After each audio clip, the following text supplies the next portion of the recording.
it take for you to say yes to the call of God on your life? What would it take? If you're like me, you might say, well, God would have to show up. I mean, I'd have to be sure that God was like right in front of me. A little pyrotechnics, a little, sort of flash and bang would be good. Maybe some flames, lightning bolts, angelic choirs. Something empirical that would allow me to go, oh, that was God, okay. So you're asking me? Good. I mean, what would it take for you? Would it take a burning bush? That's what it took for Moses, and Moses was out in the desert minding his own business. You see, Moses, at the time that the story of the burning bush took place, Moses was living as a fugitive in the Sinai desert in a land called Midian. He had fled there after committing murder, after murdering an Egyptian citizen and making a vain attempt to lead a rebellion of the Hebrew slaves in Egypt. And so for 40 years, Moses was out in the desert. He was tending the flocks of a polytheistic pagan priest named Jethro, who happened to become his father-in-law. One day, while Moses was tending his sheep out in the middle of the Sinai desert, he noticed off in the distance a spontaneously combusting bush. Now, you don't see that every day, but he also noticed that the bush was burning in a very unconventional way. It was not being consumed by the fire. And then he noticed something really unusual. He noticed the figure of a person in the flames. It's described for us as the angel of the Lord. Theologically, most scholars believe that anytime you see the appearance of the angel of the Lord in the Hebrew Bible, it is a reference to the pre-incarnate person of Christ. So Moses sees this spontaneously burning metaphysical pyrotechnics on this bush, sees a person inside, and does what any of us red-blooded men would say. I gotta go see what that is. He said, that's amazing. And he goes over to that bush, and as he approaches the bush, the voice of God calls out his name. Perhaps that's how he knew it was the voice of God, because when a burning bush with a human figure inside actually knows who you are, it's a pretty good guess that God is involved. God goes on to prove that it is in fact him who is speaking to him, and he finally says to Moses, I have seen the oppression of my people. I've heard their cries, and I am aware of their suffering in slavery in Egypt. And Moses, I am calling you to go to Egypt and set my people free. To which Moses promptly said, no, no,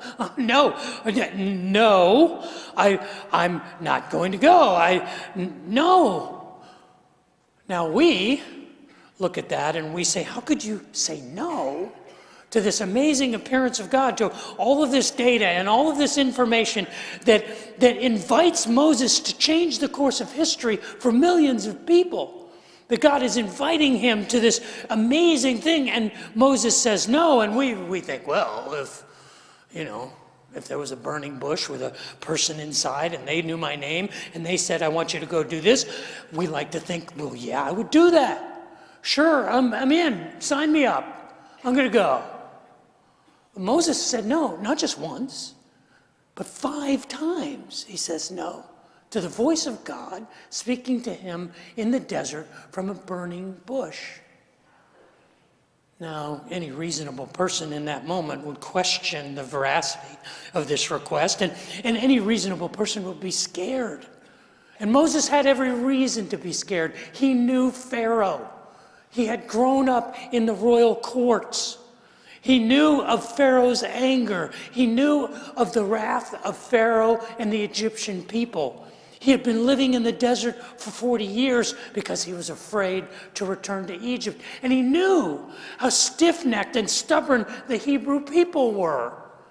And he knew that for him to go and to appear before Pharaoh and say, hey, Pharaoh, can you let my people go? I mean, I realize there's 2 million slaves, and if you let us all go, your basic infrastructure of your nation will collapse. Your economy and your empire will turn upside down. But would you mind kind of letting us go?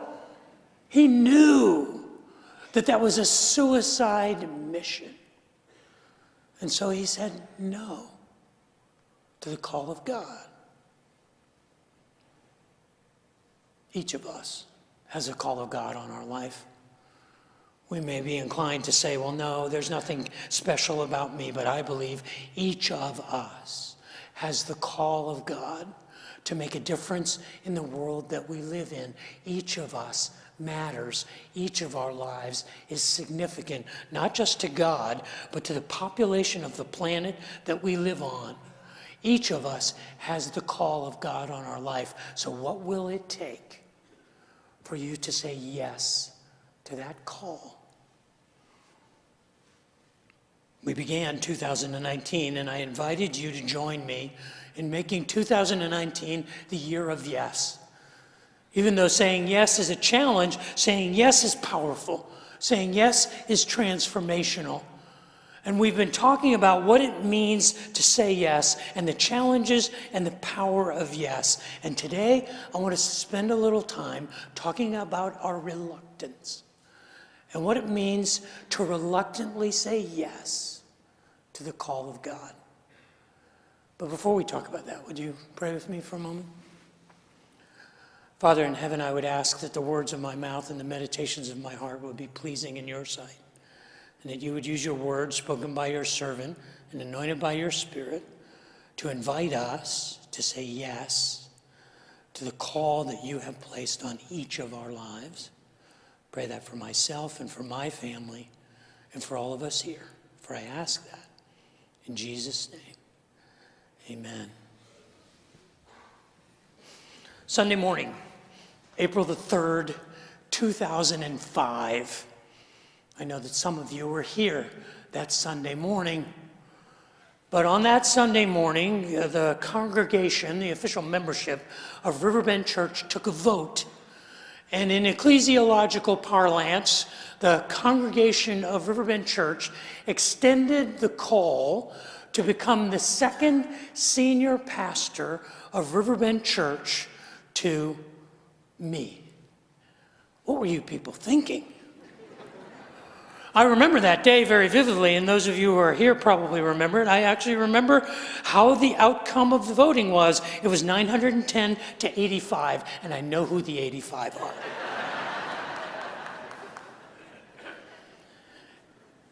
But I had decided years before that to say no to that call. See, when I was a young man in ministry, I realized statistically that it was professional suicide to be the second pastor when you follow a beloved and successful founding pastor. The statistics were overwhelming.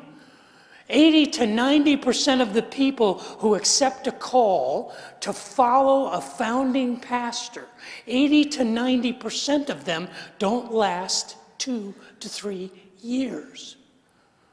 And I was not just following a founding pastor, I was following Dr. Gerald Mann. Now, for those of you who had never had the privilege to know Dr. Gerald Mann, he was one of a kind. They broke the mold when Gerald came out. He was one of the most unique individuals I ever had the privilege to know. He was a visionary, he was an entrepreneur, and he was crazy. And he had a clear vision about the DNA of this place and a vision for this church. And he was a once-in-a-generation communicator. There were articles that were published about his ability to speak and his ability to preach. He was not just beloved in this congregation, he was beloved in the entire city of Austin. He was known across the city, across the state, around the country, even around the world. And so the more I got to know about Dr. Gerald Mann, the more those odds decreased in my favor. Because I was not just following a beloved founding pastor, I was following one of the most unique spiritual leaders of our generation. If you've ever been a step parent, you kind of get an idea of what it's like.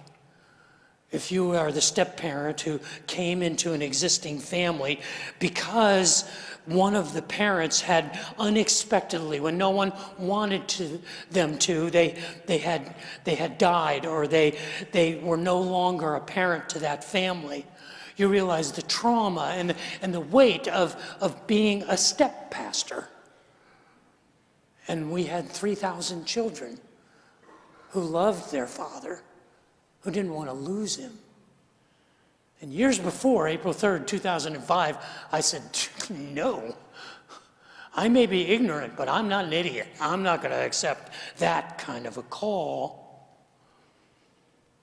But you may be doing the math and realize that 14 years later, I did say yes on that day.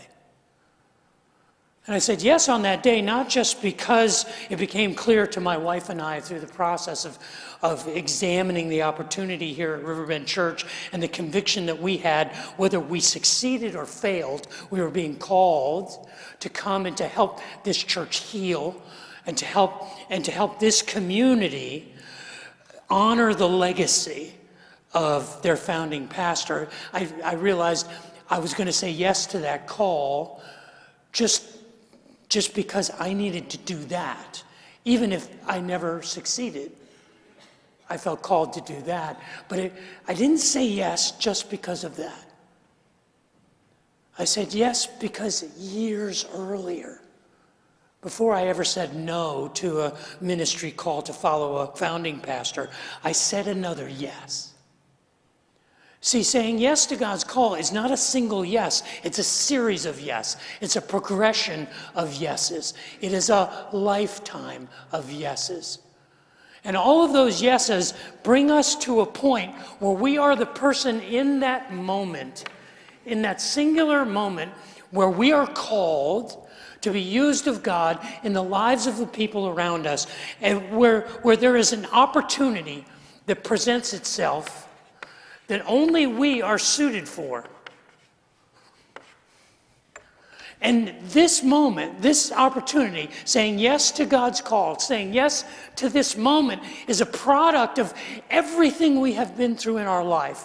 All of our experiences and all of our successes and our failures, all of our lessons that we've learned, and all of the lessons that we've earned through the School of Hard Knocks, all of the choices we've made, all of our capabilities and all of our liabilities, everything that we are, the call of God invites us into a moment in full, where we enter into a place where everything we have done in our life, every good thing and every bad thing, contributes to our capacity to be the person who God is using in that singular moment. There's a problem with saying yes to this moment. This yes is kind of the yes of destiny. It's what we were destined to do. And the problem with this core yes is that you can't see it coming. There are some people who live their whole life and they say, I've never experienced what it is to be the right person in the right place at the right time with the right gifts and the right skills. But throughout our life, we are in those moments. We may not realize it when we are invited to be fully present. When we are invited to be the person who says, yeah, put it on me. I'll stand watch. I'll stand guard. I'll be the one who is responsible. Sometimes it's because no one else steps up and we get bullied into it. But in this moment, when we are fully present in this moment, everything that we have invested in, all of our experiences, all of our learning, make us uniquely suited to answer God's call in that moment. The problem with it is not only can you not see it coming, you can't really predict what it will be. Now we can see it forensically. We can see it with hindsight. You can look back on your life and you can say, oh, yeah, I see how God put all of these things together, how he prevented me from going here and allowed me to do this, and how I made a mistake here, but I succeeded there, and I'm uniquely equipped to be the person who is sitting and listening to you right now in your struggle, because I have been there and I have done that. In the rearview mirror, in hindsight, it's 2020. That was a moment. That was a moment where I was the only person. I was the best person. I was the person who said, yes, I'll stand in the gap. But if it's a problem for us to see it coming, how do we get to the point where we say yes to this? It's because we say yes before this. It's because we say yes to a stewardship.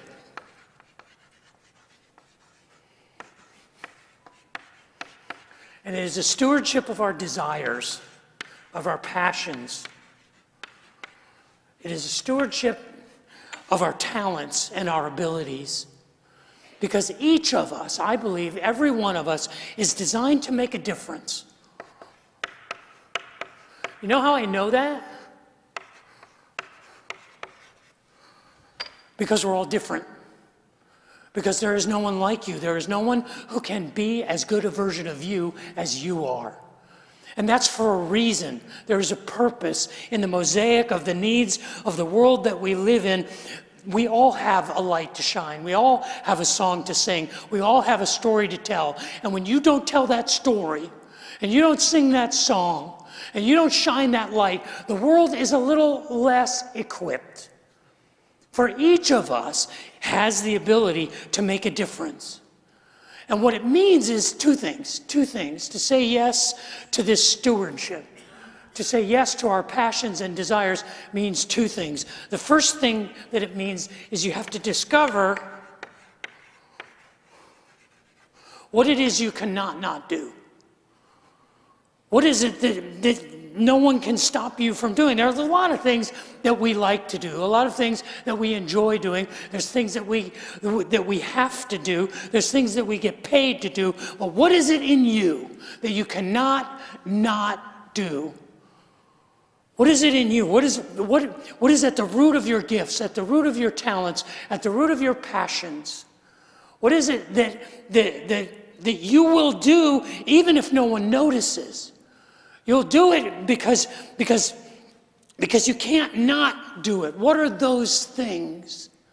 What are those things that you can do that no one else can do, and that you can do them so naturally? It's almost not like work for you. I think what it means to say yes to our calling is to say, yes, I'm going to search for what that is. And a lot of us spend the better part of our life trying to discern what are my true gifts, what are my true talents. But then when you find them, the second part is to develop them. To pursue excellence in those areas, to refine your skills, because if it's something that you are passionate about doing, then be the best at it. And it's not work if it's something that you enjoy doing, that you love to do. It's not a chore, it's an opportunity, and it's a blessing to others. Because you see how this works? The way that it works is everything that we are gifted to do ultimately is for the benefit of others. What do other people invite you to do? What do other people ask you to do? What do other people look to you to do? If you say, well, I love to sing, my passion is singing, but no one ever asks you to sing, that's a clue that you may not be as good at it as you think you are. There is something else you can do that brings a benefit to others. If you think, oh man, I am the greatest teacher, and everyone in your class falls asleep every time you open your mouth, maybe that's not your gift. I know Carlton Dillard imagines that his gift is music. It's not. It's making pies. Ask Carlton for a custard pie, and Carlton will make you the best pie you have ever eaten. He just happens to be a good musician. What is it that brings benefit and blessings to others? What is it you cannot not do? What is it that you are called to pursue excellence in these things? And this isn't just a spiritual calling. This isn't to some ministry application. This can be an application as a mechanic or as an accountant or as a physician or a nurse or as a police officer or as an astronaut. These are the things that God has put in us to make the world around us better. And when we say yes to God's call, we say, okay, you can have this. And it's when we say yes to this stewardship that we're ready for our moment. That we're ready for those moments to be the person. But there's another yes that comes before this. And this is the yes of a relationship.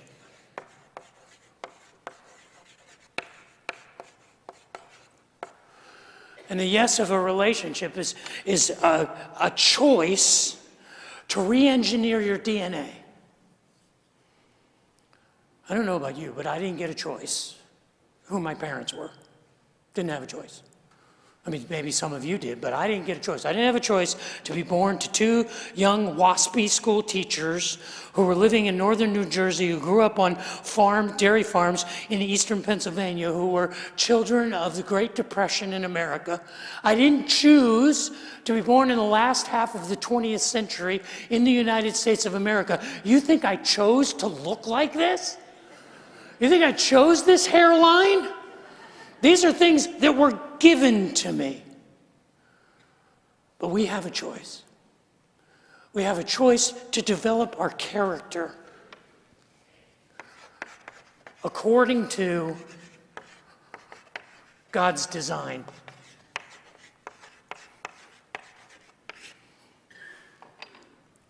You see, the call of God is calling us to be the people He designed us to be. And this is the first call. The first call is a call to a relationship, to re-engineer our spiritual DNA, to say, I am going to be a child not just of my biological parents, but I am going to be a child of God. I'm going to rearrange my character by aligning myself with who He designed me to be, and it involves one really difficult thing, which is surrender.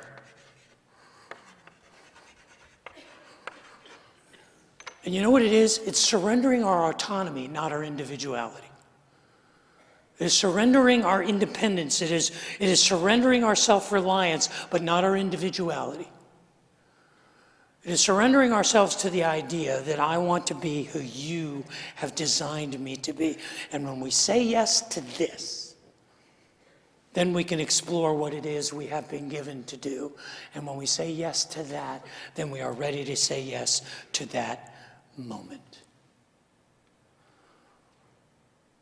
It's in these things, in this process, in this lifetime of saying yes, that we respond to the call of God. It's when we say yes to God's design for us, and when we say yes to God's desires for us, and when we say yes to God's destiny for us. That's what Moses was invited to do at the burning bush. That's what I was invited to do on April the 3rd, 2005. But I said yes to that call, not simply because I believed that was what God was doing in that moment and offering that opportunity to me. I said yes because of the yes I had said decades earlier, and the yeses I had said all along the way. It's a reluctant yes sometimes, but it is the yes. I will make myself available to Your call. I said no to God's call recently. I said no to God's call recently because someone came to me and they said, I believe God's calling me to do this. And they explained what the call was that they felt they had on their life. And I said, no, I don't see it. I disagree. I am not a fan of that. And over the course of the last few years, I broke down my resistance and I began to see that what they were saying was the call of God, and what they were saying yes to, I needed to say yes to, even though it was a reluctant yes. Perhaps it's best if you heard from them exactly what it is that led them to say that yes.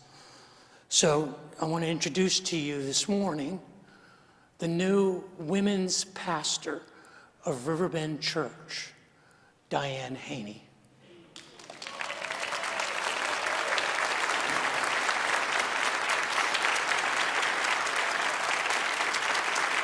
You don't need to stand up. Thank you. Thank you very much. I am amazed at how God works in ways that you just can't ever understand in the moment necessarily. But as I look back over the journey of my life, I'm realizing that I have said yes to God in some significant opportunities in my life. And looking at those rings, it's been interesting to see where each one of my yeses actually has fallen. My first yes was when I was a young teen at a summer camp. I said yes to God. I said, yes, I do believe in you. I do want to follow you. And it's not just because my family does. It's because of what I believe, yes. Not long after that, I had this feeling in my heart, this strong sense. It was like a willingness or a desire, a yes, that someday I would either become a missionary or that I would marry a pastor. And you can kind of see how that has turned out for me. A few years later, when I was preparing to be married and to begin my career as an elementary school teacher, I had this really certain and distinct sense that God was going to lead me someday to do something beyond just being a teacher. And I don't mean just being a teacher, but being a teacher, something specifically for Him. And in that moment, I think I said yes to this unknown call. But what I found out is that sometimes when you say yes to God, time is involved, and sometimes a lot of time of waiting. I had no way of knowing that it was going to be nearly 40 years until God led me to what He had been preparing me to do my whole life long. And there were times when I tried to figure it out, where I would try and almost chase after it, and every time God said, no, not yet. You see, for all those years, I now realize that God was shaping me and growing me. He was giving me the time and the opportunity to develop and to use the gifts He'd given me, which frankly were a call in and of themselves. He gave me the gift of teaching. He called me to do that. And He called me to be a mom. And that was just an utter gift. But unbeknownst to me, all that time, God was at work in ways that I didn't realize. And it was to bring me to here, to the call of Riverbend here. You see, I always thought the call was for Him. And I was a part of it. I could support Him, and I think I've been doing a pretty good job of that. But all the while, God was shaping me and calling me here as well, to serve you, to serve the women at Riverbend. It happened, and for me, that call, though, happened in a distinct moment when God finally revealed to me that it was here that I was meant to be, meant to serve you. And it was initially this request for me to come and develop a path, a journey for those who have traveled with God for a while in their faith, those who have believed God and learned about Him and served, but have reached a space and a place in their lives where they're looking for something more, something deeper. In that moment, I can tell you that I knew that was it. I think I saw a light flash or something, and I knew that God was showing me what He had been preparing me for, what I had said yes to back when I was 22 years old. I have to tell you that this process of saying yes to God throughout your journey is kind of like a series of jumping off mountains and not knowing exactly where you're going to land. But I have found that the joy And this deep inner fulfillment and experience is like nothing else in this world that I have ever known. And for me, as I've moved toward what I think is that deepest inner circle, I think that I see things clearly over the course of my life in a way that I hadn't before. You see, it's exactly what you've just heard. It's exactly this opportunity to realize that God uses every single piece, every circumstance, every relationship, every struggle to bring you, as he has for me, to this point and this place and this call. It's been the ride of my life, and it really has been what yes has meant for me.